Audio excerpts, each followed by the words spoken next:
다메섹의 무명의 그리스도인들이 전해준 복음을 듣게 된 사울은 그 말씀에 크게 감동을 받아 즉시로 각 회당을 두루다니며 예수님께서 하나님의 아들이시라는 사실을 증언했습니다. 이와 같은 사울의 모습은 유대인들이 보기에 자신들이 알고 있던 사울의 모습과 큰 차이가 있었기에 그들은 큰 충격을 받게 되었습니다. 하지만 반면 이 사울은 하나님이 주신 영적인 능력과 힘을 얻어서 예수님께서 하나님의 아들이실 뿐만 아니라 우리의 그리스도시라고 담대하게 증언했습니다. 그리고 이는 유대인들에게 오랫동안 지켜왔던 신념과 신앙의 정체성에 큰 혼동을 주어 그들의 영적 공황 상태에 빠지게 만들 정도로 당혹감을 갖게 만드는 일이었습니다. 그러던 어느 날 사울은 열정적으로 복음을 전하던 모든 것을 멈추고 혈육과도 의논하지 않고 예루살렘으로 올라가지도 아니하며 아라비아 광야로 나아갔습니다. 그가 이처럼 아라비아 광야로 갑작스럽게 떠나게 된 이유는 최근 자신에게 일어난 커다란 변화를 자신 스스로 바르게 정립시켜야 할 필요성을 느꼈기 때문이었습니다. 다메섹 도상에서 갑작스럽게 부활하신 예수님을 만난 일, 사흘간 보지 못하고 금식 기도하던 자신을 찾아와 준 아나니아가 전하여 준 자신의 사명과 그가 안수함으로 다시 보게 되고 성령 충만하여 세례를 받게 된 일, 다메섹 무명의 그리스도인들을 통해서 듣게 된 복음의 내용과 각 회당에서 유대인들에게 복음을 전할 때 자신에게 임하게 된 영적인 능력과 힘, 그리고 그로 인해서 유대인들을 깜짝 놀라게 하고 당혹스럽게 만든 일 등 짧은 시간이었지만 그에게 일어났던 모든 사건들은 그의 일생을 완전히 뒤바꿔 놓은 놀라운 사건들이었습니다. 이에 사울은 갑작스럽게 일어난 이 모든 일들에 대한 체계적인 정리가 스스로 필요하다고 느꼈을 것이고, 이에 하나님과의 개인적인 교제를 통해서 자신에게 주어진 특별한 계시와 사명을 직접 깨닫고 또한 이 모든 것을 이룰 만한 영적 준비를 하게 하여 아라비아 광야로 나아갔던 것입니다. 그리고 자신의 지식과 성품 가치관 등 이 사역에 합당한 자신의 모습이 될 수 있도록 그는 스스로를 정돈하기 위하여 그는 아라비아 광야로 나아갔던 겁니다. 그리고 아라비아 광야에서의 3년간의 경건의 시간이 흐른 뒤에 그는 다메섹으로 돌아왔습니다. 그리고 이전과 같은 열정과 체계적으로 잘 정리된 복음의 내용을 통해 다메섹의 유대교인들에게 복음을 전했습니다.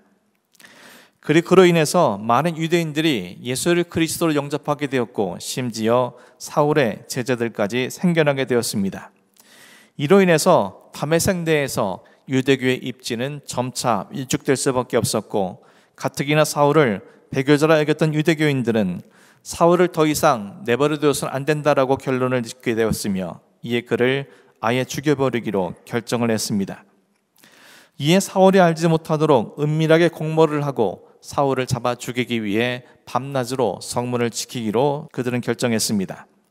하지만 그들의 악한 계교들은 낱낱이 속속들이 하나도 빠짐없이 사울에게 그대로 전해졌고, 사울은 자신의 제자들의 도움을 통해서 다메섹의 죽음의 위협에서 벗어날 수 있게 되었습니다. 그리고 이 모든 일들은 당신의 사명자인 바울을 모든 악한 계교로부터 건져내신 주님의 역사로 인한 결과였다는 사실을 지난 시간 말씀을 통해서 함께 상고해 보았습니다. 오늘 본문 26절 말씀이 이렇게 시작되고 있습니다. 사울이 예루살렘에 가서. 다메섹에서 피신한 사울은 곧장 예루살렘으로 올라갔습니다. 앞서 말씀드린 것처럼 사울의 예루살렘 방문은 그가 대제사장으로부터 통문을 받아 다메섹에 있는 그리스도인들을 체포하기 위해 예루살렘을 떠난 지 3년 만에 있었던 일이었습니다. 하지만 오늘 본문 속의 사울은 3년 전의 사울과 전혀 다른 사람이었습니다. 3년 전의 사울은 눈에 비늘을 뒤집어 쓴 채 만물의 허상을 바라보며 살아가는 어리석은 인간이었습니다. 그리스도인들은 모두 죽어 마땅한 자라 여기면서 남녀를 불문하고 그들을 잡아다가 핍박하는 것을 자기 생의 목적으로 삼았던 악명 높은 박해자요 대적자였습니다. 자기의 신념을 위해서라면 폭력과 살인마저 불사하던 편견과 욕망의 화신이었습니다. 그런데 3년이 지난 지금 사울은 비늘 벗은 눈으로 만물의 실상을 바라볼 수 있는 진리의 사람이었으며 주님의 택한 그릇으로 살아가는 생명의 도구가 되어진 것입니다. 이처럼 사울은 3년 전에 비교해 볼 때 완전히 새로운 존재가 되어 예루살렘을 향해 올라갔던 것입니다. 그런 그가 예루살렘에 무엇을 하기 위해 올라갔는지 26절 말씀이 이렇게 전해줍니다.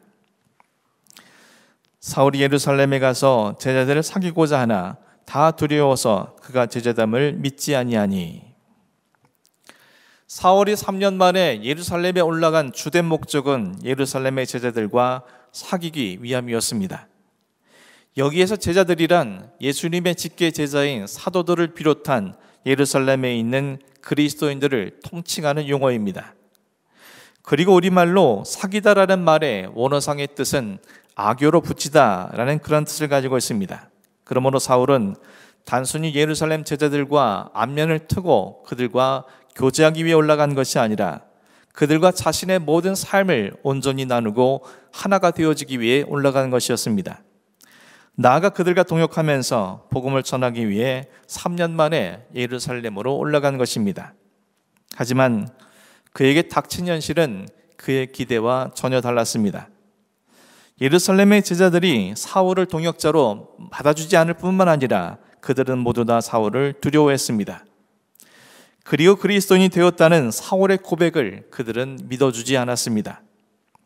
이에 사울이 그들과 사귀기 위해 여러 차례 반복적으로 시도했다는 사실을 본문은 미래 완료형이라는 문법을 통해서 밝혀주고 있습니다. 그럼에도 불구하고 예루살렘 교회 그리스도인들은 사울을 전혀 받아주지 않았습니다. 이는 예루살렘 교회 그리스도인들에게 사울은 여전히 3년 전에 자신들을 혹독하게 박해했던 그 박해자로 보였기 때문임을 알 수 있습니다. 아마도 그들은 사울이 자신들과 사귀려고 하는 진짜 이유가 자신의 마치 회심한 것처럼 위장하여 침투한 후에 과거처럼 자신들을 일망타진하여 그들을 감옥에 가두거나 죽이려 한다라고 생각을 했던 것 같습니다. 만일 그것이 사실이라면 모든 교회의 모 교회인 예루살렘 교회에 큰 위기가 닥칠 수 있는 일이었습니다. 그래서 그들은 사울의 말을 믿을 수가 없었던 것입니다. 한편 사울의 입장에서 이와 같은 예루살렘 교회 그리스도인들의 반응은 그에게 큰 실망과 상처를 안겨주게 되었을 것입니다. 그런데 오늘 본문 28절에서 29절 상반절에서는 전혀 뜻밖의 내용들을 전해주고 있습니다. 사울의 제자들과 함께 있어 예루살렘에 출입하며 또 주 예수의 이름으로 담대히 말하고 헬라파 유대인들과 함께 말하며 변론하니. 사울을 불신하고 배척하고 두려워하던 예루살렘 교회 그리스도인들이 드디어 사울을 받아들였습니다. 뿐만 아니라 사울은 그들과 함께 거하면서 동역을 하게 되었고 예루살렘에서 또 헬라파 유대인들에게 복음을 전할 수 있게 되었습니다. 이것은 26절의 관점으로만 본다면 믿기 어려운 대반전이라고 할 수 있습니다. 어떻게 이런 대반전이 일어나게 되었는지 오늘 본문은 단 한 절의 말씀으로 이와 같은 내용들을 설명하고 있습니다. 오늘 본문 27절 말씀입니다. 바나바가 데리고 사도들에게 가서 그가 길에서 어떻게 주를 보았는지와 주께서 그에게 말씀하신 일과 다메섹에서 그가 어떻게 예수의 이름으로 담대히 말하였는지를 전하니라. 바나바는 사울을 자기 손으로 직접 데리고 사도들을 찾아갔습니다. 그리고 사울에게 그동안 어떤 일들이 있었는지 그들에게 말해 주었습니다. 본문 속에 전하니라라는 말의 원어상의 뜻은 상세하게 설명하다라는 뜻입니다. 바나바는 마치 자신이 사울과 함께 그 현장에라도 있었다는 듯이 사울에게 일어난 일들을 상세하게 설명해 주었고 그리스도인이 되었다는 사울의 고백이 진실이라는 것을 보증해 주었습니다. 이 일로 사울에 대한 예루살렘 교회 그리스도인들의 불신과 의혹과 두려움은 모두 사라지게 되었습니다. 그리고 사울은 자신이 원하던 대로 예루살렘 교회 그리스도인들과 더불어서 동역하면서 복음을 전할 수 있게 되었습니다. 이런 점에서 사울에 대한 바나바의 역할이 얼마나 중요했는지 능히 짐작할 수 있습니다. 우리는 바나바가 어떻게 사울에게 일어난 일들을 소상히 알게 되었는지 언제부터 그와 긴밀한 개인적인 친분 관계가 있었는지 알 수가 없습니다. 이와 관련해 성경은 그 어떤 정보나 단서를 제공해 주지 않기 때문입니다.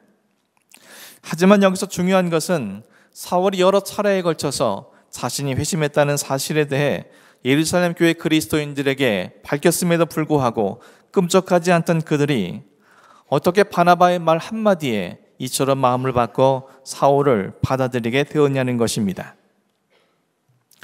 바나바에 대해서 성경에서 처음으로 언급하고 있는 것은 사도행전 4장 36절에서 37절까지 말씀입니다. 그에 대해 성경은 이렇게 전해주고 있습니다. 구브로에서 난 레위족 사람이 있으니 이름은 요셉이라.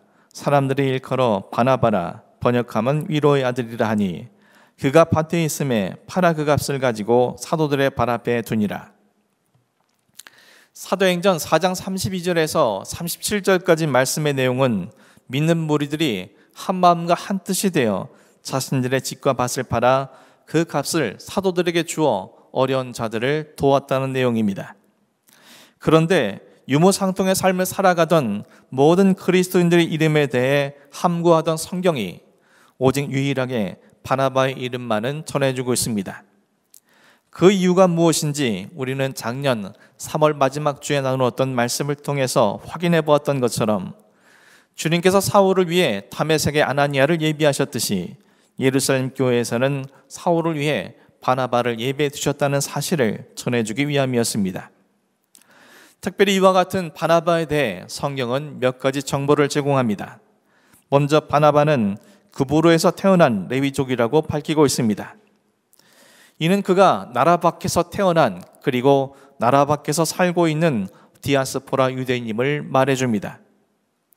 당시 그가 살고 있던 구브로 섬은 값비싼 금속인 구리 광산이 있어서 그곳에 사는 모든 사람들이 매우 부유한 사람들이라고 전해주고 있습니다. 바나바의 가문도 그곳에서 어느 정도의 재력이 있을 것으로 여겨집니다.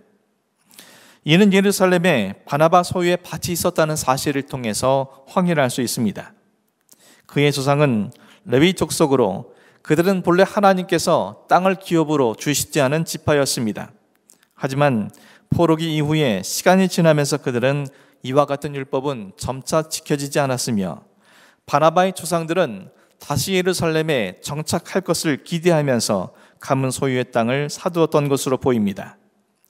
그 땅 중에 바나바는 자신의 소유로 배당된 밭을 팔아서 사도들의 발 앞에 그 값을 내어놓은 것이었습니다. 또 그가 다른 성도들과 달리 밭과 집을 팔지 않고 밭만을 판 것으로 볼 때 그는 예루살렘에 거주하는 사람이 아니라 일시적으로 올라왔다가 예루살렘에 거하게 된 것임을 알 수 있습니다.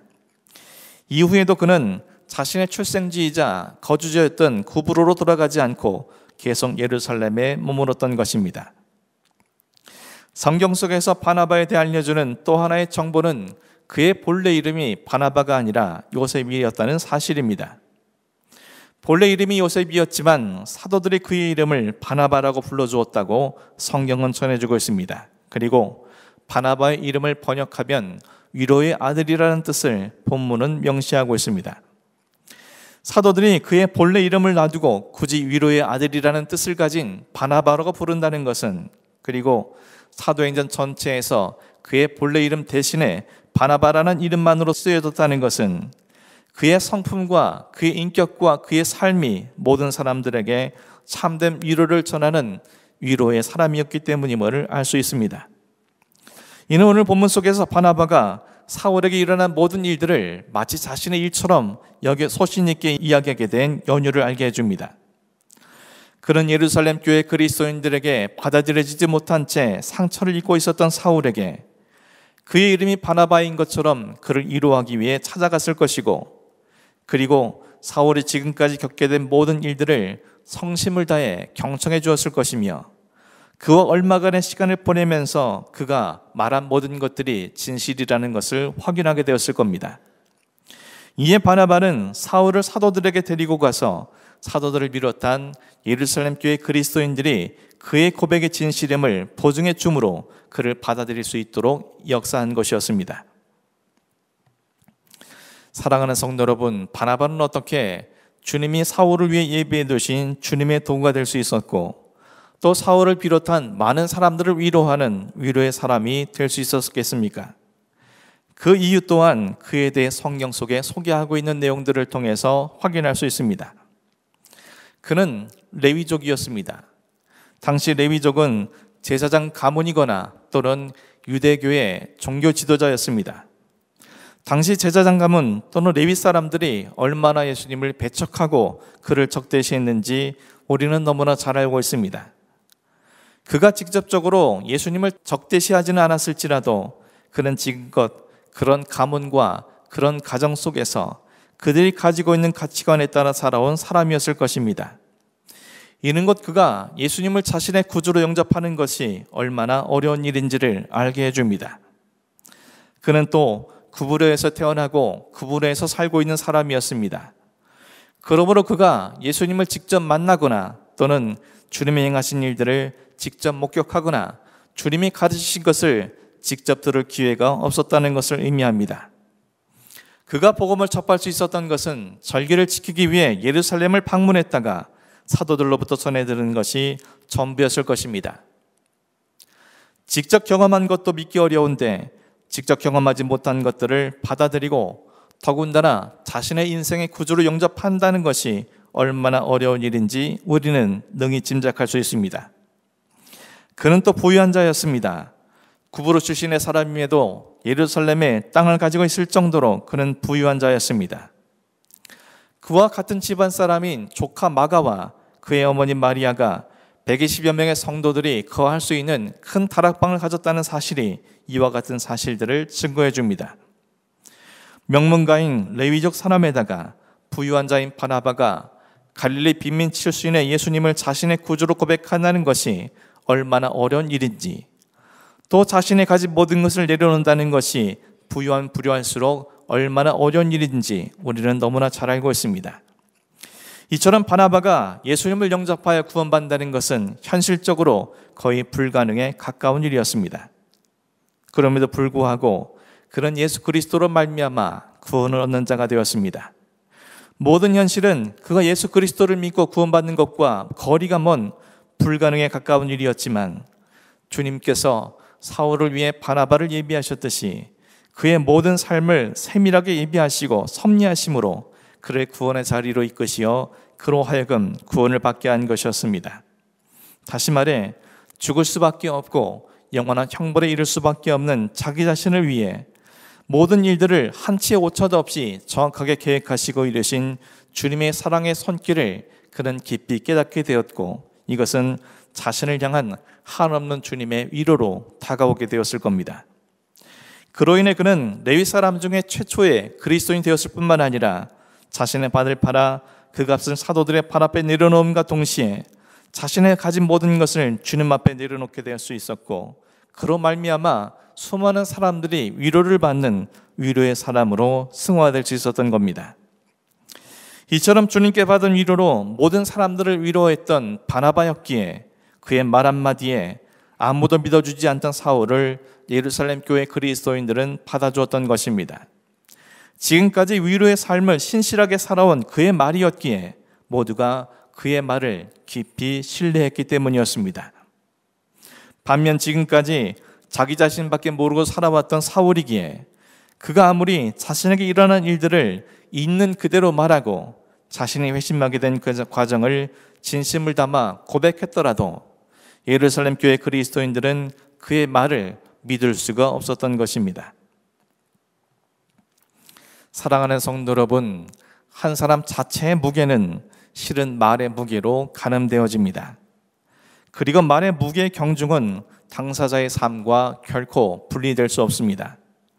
그러므로 나의 배우자가, 나의 자식이, 나의 동료가 내 말을 들어줘야 할 내 주위의 사람들이 내 말을 듣기는커녕 도리어 내 말을 가볍게 여긴다면 그것은 결코 그 사람들을 탓할 일이 아닙니다. 그 사람들이 내 말을 가볍게 여길 수밖에 없도록 진리의 무게가 전혀 실리지 아니한 채 먼지보다도 더 가볍게 살아왔던 그릇된 나의 삶에 대해 우리는 회개할 수 있어야 합니다. 본문 이후에 사울의 말은 점점 더 무게를 갖기 시작했습니다. 예수 그리스도를 부정하는 유대인들을 제외하고 모든 믿는 자들이 사울의 말을 더욱더 신뢰하게 되었습니다. 그 신뢰의 깊이는 세월이 경과할수록 더더욱 깊어져만 갔습니다. 주님께서도 사울을 전폭적으로 신뢰하셔서 그의 말과 글이 성경이 될 수 있도록 하셨을 정도로 그는 깊이 있는 사람이 된 것입니다. 그것은 그가 주님을 만난 뒤에 초저일관 주님의 말씀만을 쫓아 살아갔던 그의 삶의 결과였습니다. 그는 그의 그릇된 과거의 삶으로 인해 같은 그리스도인들에게 불신당하는 수모를 겪었지만 새로워진 그의 삶으로 인해 그는 주님과 사람의 신뢰를 한 몸에 받는 그리스도인이 된 것입니다. 그리고 신뢰를 회복한 그의 말로 인해 그의 인간관계는 말할 것도 없고 인류의 역사까지도 주님에 의해 새로운 시대를 열어갈 수 있는 주님의 도구가 되었음을 말씀은 우리에게 증언해 주고 있습니다. 사랑하는 성도 여러분, 무게가 실린 말로만 사람들을 살릴 수 있습니다. 그리고 신뢰를 지닌 말만 이 세상을 새롭게 할 수 있습니다.